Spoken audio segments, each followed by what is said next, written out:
First, live, local. This is Fox 12 Now.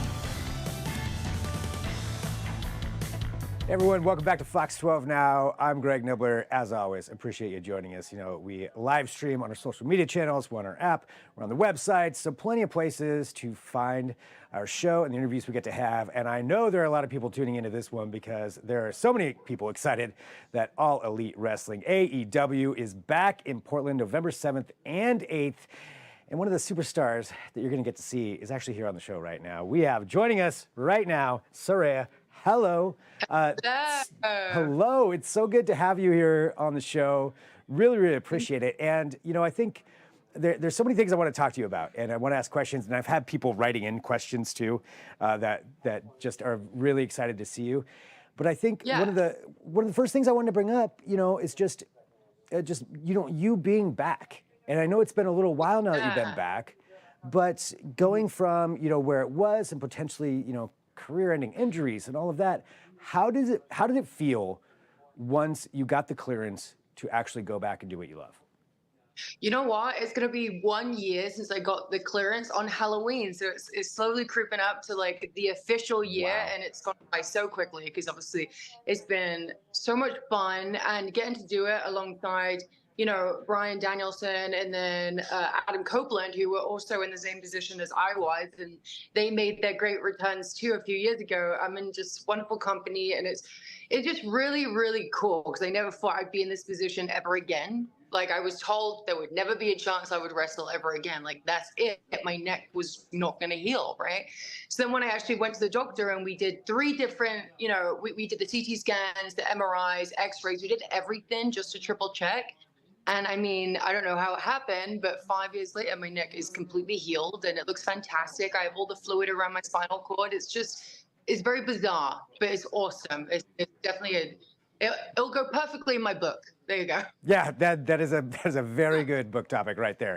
I mean, talk about just amazing to get that diagnosis after all of that, and especially, you know, what you go through physically. It's so demanding, so many injuries, and you know, I think that's something that I wanted to talk about too. I know people do bring that up, but really just how hard is it to go out and perform like this every night? Like what kind of toll is that taking on your body? And what do you have to do to prepare for that? Yeah, so I've been wrestling since I was 13 years old. I'm 31 now, so it's 18 years. And it does take I mean, obviously I've proven to the world what wrestling can do to your body, right? But I can also show the world how the body is a wonderful thing and how it can recover, you know, and it's not everyone gets that opportunity. And again, I'm very grateful for that. But yeah, it does take its toll. Like, you know, nowadays, now I'm in my 30s, coming home, I'm a little bit more sore, I'm a little bit more banged up, you know, and it takes a few days for me to fully recover. I mean, when I was younger, I just, you know, the next day I'll be fine, and then I'll wrestle the next day, and the next day. Now I'm just like, ooh, give me a couple of like days or a week, you know, to like not wrestle again. But yeah, it's rough. It is rough, and people don't understand unless you actually physically get in the ring, which I invite you, Greg, if you want to come to the show and take a few bumps, you're more than welcome.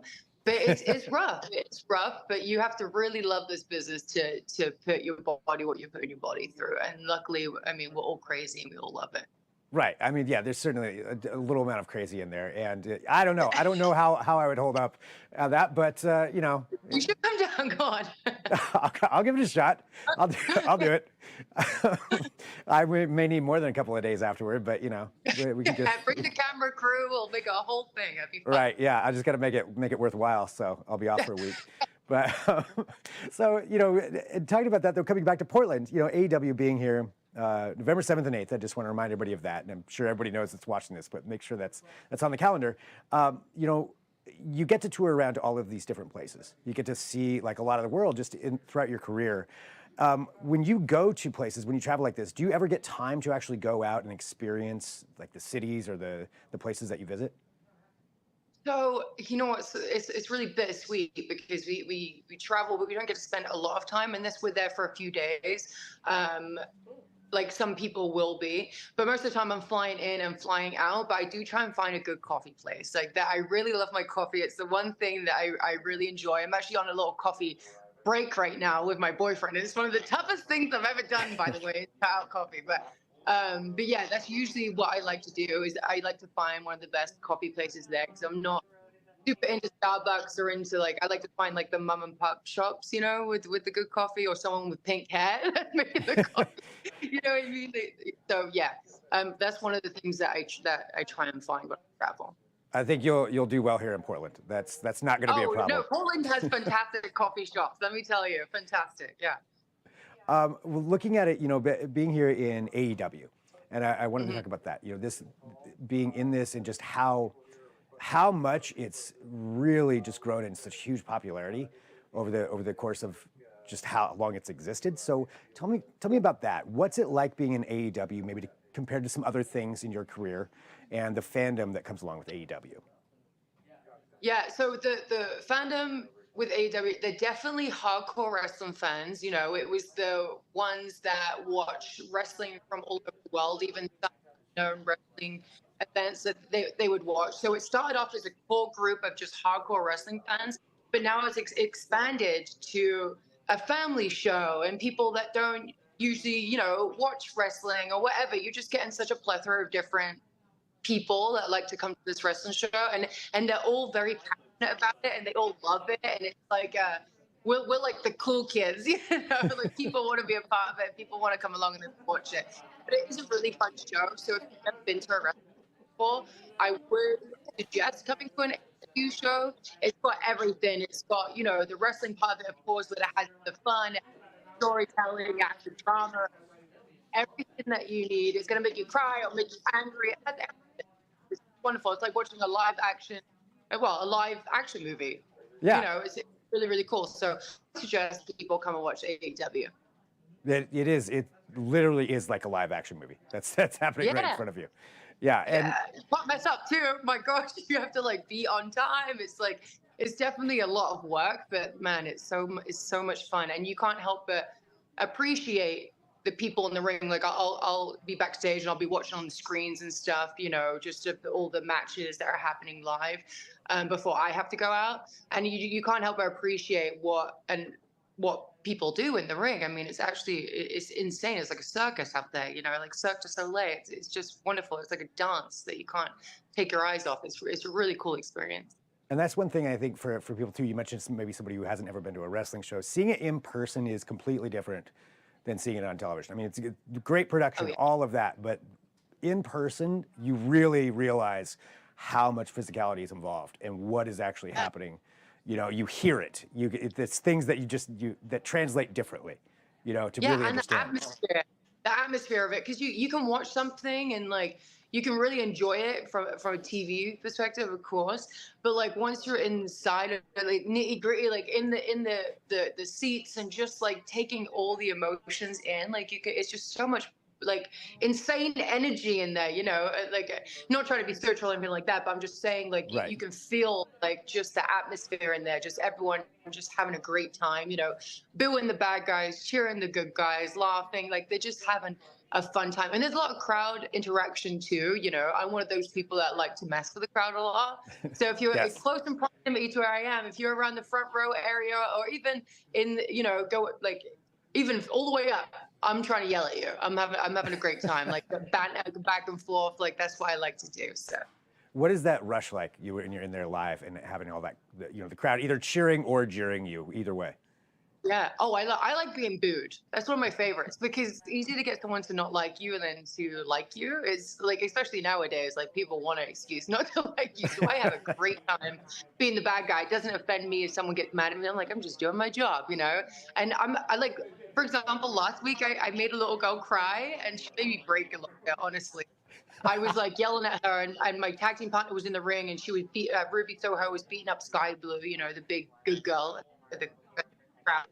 And I said to the little girl spot, was like, you see her getting beaten up? That's your fault. That's your fault. Like screaming at her, that's crying, and I'm like, and I'm just like, yeah, she deserves this. And I walk up to the barricade there, and I'm like, don't worry, I think you're a princess. I'm just yelling at you, And she starts smiling. I'm like, I'm gonna yell at you again, okay? And she was like, okay. Then I said, now you shut your mouth and your dad is ugly, and every crowd goes crazy. But it's so much fun. It's so much fun. That sounds amazing. Quite honestly, I mean, I know I'm saying amazing because you made a child cry, which probably sounds weird out of context, but flipping me off too. I'm like, what the heck? Where's your parents at? You know, it's really funny. Well, going along those lines, you know, the heel line or the villain or whatever, who do you think are some of the top heels of all time in wrestling for you? Ooh, top heels of all time. I would say Stephanie McMahon has such a wonderful way of carrying herself as a heel. I think Vicky Guerrero is one of the best. She used to be in AEW. Vicky Guerrero is one of the best heels of all time. Right now, the biggest heel in the industry, though, I would say is Christian. Christian. He's. I don't know if you guys have watched him yet, but he is an old school wrestler who's awesome. He's tag team partner with Edge. Adam Cole is also now in AEW. They're in the storyline together where, you know, and he just uses the death of someone's parents against them. He's evil. He's evil. Wow. And it's one of the best like I've seen in a long, long time. So if you come to the show in Portland, you'll be able to see firsthand how mean Christian can be. He's one of the best. He truly is one of the best. I would say MJF is really good, but the people like him being like that. So he kind of gets jaded with what he does. So I'm like, he's really, really good at his job, but people love him because he's a bad guy. Where people boo Christian, like they boo him. And it's such a spectacle, like inspired by it. The genuine boo as it's coming through there. Oh, no. It's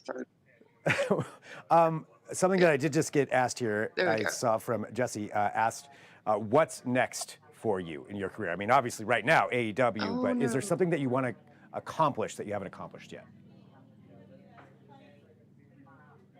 Oh, well, I just became, you know, I just was the champ. I became the champ at Wembley Stadium when we had over 81,000 people in attendance. It was really awesome in London.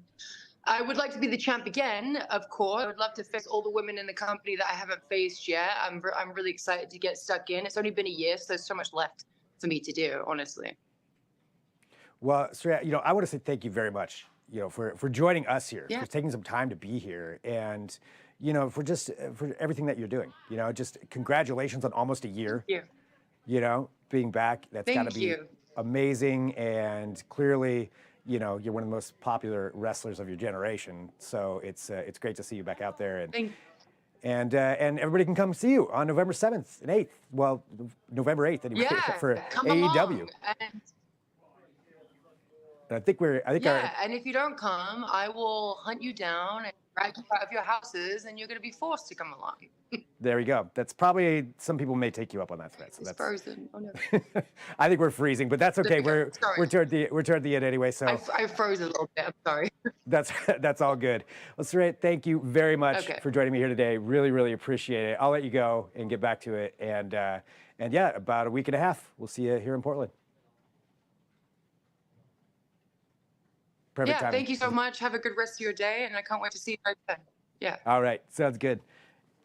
That was actually, you know what, for a Zoom call that was going to freeze, that was perfect timing there at the end. So that was Saraya joining us right here for Fox 12 Now. So, you know, if you watch this show, we cover a lot of different things. We started off the day talking about, you know, QR phishing scams. We went on to talking about Bat Week, and we covered a lot of news here. So again, Fox 12 Now. You can find us on our YouTube channel. You can find us on the app, and find us on the website. So lots of places to check out everything that we do. Thanks for tuning in. I'm Greg Nibbler. This is Fox 12 Now.